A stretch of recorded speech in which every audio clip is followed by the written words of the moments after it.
Right. కేంద్ర మంత్రి కిషన్ రెడ్డికి సీఎం రేవంత్ రెడ్డి బహిరంగ లేఖ రాశారు. తెలంగాణ రాష్ట్రానికి ప్రాజెక్టుల మంజూరులో కేబినెట్ మంత్రిగా ఉన్న కిషన్ రెడ్డికి తన బాధ్యతను గుర్తు చేస్తూ 9 పేజీల లేఖను రాశారు. ఈ లేఖలో ప్రభుత్వాలతో పాటు కేంద్ర తెలంగాణపై వివక్షత చూపిస్తుందని మండిపడ్డారు. కాగా కిషన్ రెడ్డికి రాసిన లేటర్లో విన్నవించిన విన్నపాలను తేదీలతో సహా మెన్షన్ చేశారు సీఎం రేవంత్.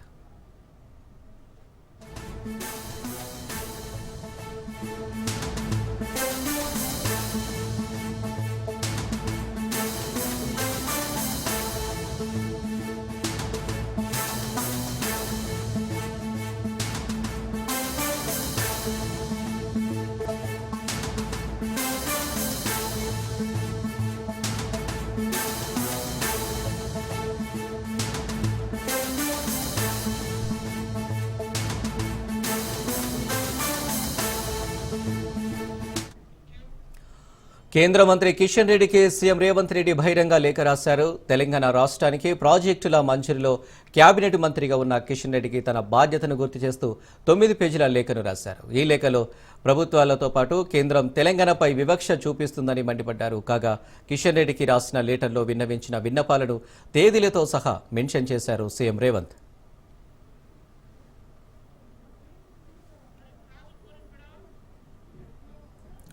రైట్. ఇక లేఖకు సంబంధించి మరిన్ని డీటెయిల్స్ రాజు అందిస్తారు. రాజు, అనిల్, తెలంగాణలో కాంగ్రెస్ బీజేపీ నేతల మధ్య విమర్శలో పర్వం అయితే కొనసాగుతున్న పరిస్థితి కనిపిస్తుంది. ఇటీవలే కేంద్ర మంత్రి కిషన్ రెడ్డి ముఖ్యమంత్రి రేవంత్ రెడ్డికి బహిరంగ లేఖ రాసిన విషయం తెలిసింది. అయితే తాజాగా సీఎం రేవంత్ రెడ్డి కేంద్ర మంత్రి కిషన్ రెడ్డి రాష్ట్రం నుంచి ప్రాతినిధ్యం వహిస్తున్న కేబినెట్ లో కీలకంగా ఉన్నటువంటి కిషన్ రెడ్డికి లేఖ రాయడం జరిగింది. ప్రధానంగా రాష్ట్ర ప్రాజెక్టులపై కేంద్ర మంత్రులు చొరవ చూపడం లేదని చెప్పేసి ఆయన విమర్శనాస్త్రాలతో 9 పేజీలతో కూడిన లేఖ రాయడం జరిగింది.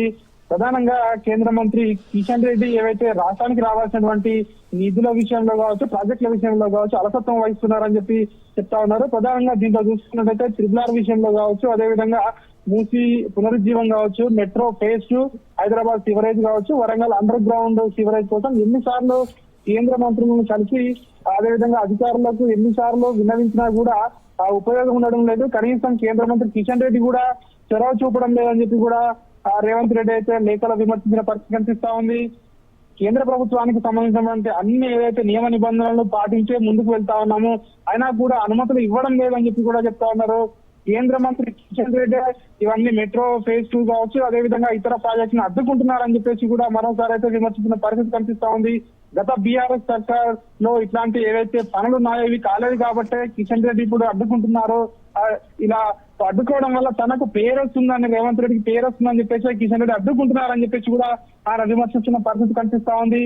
నాకు పేరు రావడం కాదు, మీరు ఆ పేరు తెచ్చుకోండి, రాష్ట్రానికి ప్రాజెక్టులను తీసుకురండి, కావాలంటే మేము మిమ్మల్ని సన్మానిస్తామని చెప్పి కూడా రేవంత్ రెడ్డి ఆ లేఖలో ప్రస్తావించిన పరిస్థితి కనిపిస్తా ఉంది. ముఖ్యంగా ఇప్పటికే ఏదైతే తెలంగాణకు రావాల్సినటువంటి విభజన హామీలు ఇంకా కూడా పెండింగ్ లోనే ఉన్నాయి. అదేవిధంగా రాష్ట్రానికి ఇటీవలే ప్రధానమంత్రి మోడీని కలిసి వీటిపై ఇప్పటికే ఒక విజ్ఞాపన పత్రం కూడా రేవంత్ రెడ్డి ఇవ్వడం జరిగింది. అయినా కూడా కిషన్ రెడ్డి అడ్డుకుంటున్నారని చెప్పేసి కూడా రేవంత్ రెడ్డి అయితే వ్యాఖ్యానిస్తున్న పరిస్థితి కనిపిస్తా ఉంది. హైదరాబాద్ మెట్రో ఫేజ్ 2 కావచ్చు, రీజనల్ రింగ్ రోడ్ కావచ్చు, మూసీ పునరుజ్జీవం, అదేవిధంగా రీజనల్ రింగ్ రోడ్డు, అదేవిధంగా డ్రై పోర్ట్, ఏపీలోని బందరు పోర్టుకు గ్రీన్ ఫీల్డ్ రహదారి నిర్మాణానికి సంబంధించి అనుమతుల సాధనకు కేంద్ర ప్రభుత్వం విధి విధానాలు పాటిస్తున్నా కూడా అనుమతులు ఇవ్వకపోవడాన్ని అయితే రేవంత్ రెడ్డి తీవ్రంగా ఆక్షేపిస్తున్న పరిస్థితి కనిపిస్తా ఉంది. దీనికి సంబంధించి అనుమతులు వచ్చే విధంగా అదేవిధంగా కేంద్ర మంత్రులుగా ఉన్న కొన్ని 2 మంత్రులు రాష్ట్రం నుంచి ప్రాతినిధ్యం వహిస్తున్న కిషన్ రెడ్డి కావచ్చు, బండి సంజయ్ కావచ్చు, దీన్ని చొరవ చూపాలని చెప్పేసి సీఎం రేవంత్ రెడ్డి అయితే తన లేఖలో పేర్కొనడం జరిగింది. Right Raju, thank you.